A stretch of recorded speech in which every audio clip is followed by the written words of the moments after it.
যদি জানতে চাই যে কলকাতার সিনেমা ইন্ডাস্ট্রির এখন কি অবস্থা, শুনেছি যে মানে অনেক হল নাকি বন্ধ হয়ে যাচ্ছে, আসল বাস্তবতাটা কি? আসল বাস্তবতাটা হচ্ছে কলকাতার যে জিনিসটা হচ্ছে, সিনেমাকে কলকাতার ডিরেক্টর বা কলকাতার যে প্রোডাকশনসগুলো আছে তারা শহর এবং গ্রামের সিনেমা এইভাবে কিছু একটা আলাদা আলাদা দর্শককে তারা বেছে নিচ্ছে। আমি জানি না তাদের মনে কোথা থেকে এই আইডিয়া এলো যে আমি এমন একটা সিনেমা বানাবো সেটা একমাত্র শহরের দর্শক দেখবে, গ্রামের দর্শকের সেটা অধিকার নেই বা বুঝবে না।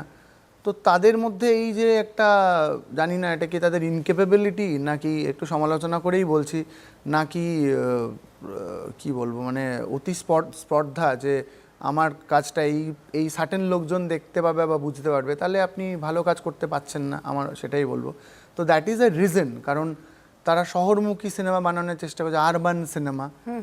কিন্তু একটা ইন্ডাস্ট্রিকে বাঁচতে গেলে আমাকে মাস, যারা হলে গিয়ে সিটি মারবে, নাচবে, যারা লাইনে দাঁড়িয়ে টিকিট কাটবে, তাদের জন্য ছবি, তাদের জন্য ক্রিয়েটিভিটি যতক্ষণ না, কন্টেন্ট যতক্ষণ না হবে, ততক্ষণ কোনো সেক্টরেই, আপনার গানের ক্ষেত্রেই বলুন, আমি এমন একটা গান বানালাম, সেটা মুষ্টিমেয় কিছু, অনেক বড় কথা, অনেক ভালো সুর টুর, অনেক অ্যারেঞ্জমেন্ট করে, বাট খুব সামান্য কয়েকটা অডিয়েন্স তাকে, সেটা হবে, মানুষ বুঝতে পারছে না। আমি বুঝলাম এতে না, আমার গান না সকলের জন্য নয়, বুঝলে, তো এটা হলে আমাকেও সকলে আর নেবে না, তো এইটা ওদের হাল হয়েছে। মানে ক্রিয়েটিভ জায়গাটা তো আসলে সবার জন্য হওয়া অ্যাকচুয়ালি উচিত। তাই, এর জন্যই হল বন্ধ হচ্ছে। গ্রামের সিঙ্গেল স্ক্রিনের জন্য ছবি নেই। একটা সময় কত ভালো ভালো ছবি হয়েছে, যেখানে গ্রাম শহর একসাথে লাইন দিয়ে টিকিট কেটে কেটে দেখেছে।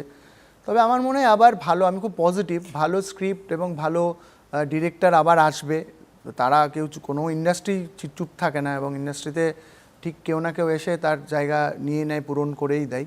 তো আসবে, আবার ঘুরে দাঁড়াবে, এই আশাটা রাখাই যেতে পারে। অবশ্যই আসলে সিনেমা ইন্ডাস্ট্রির জন্য ভালো আশাটাই করা যায়, তাই না?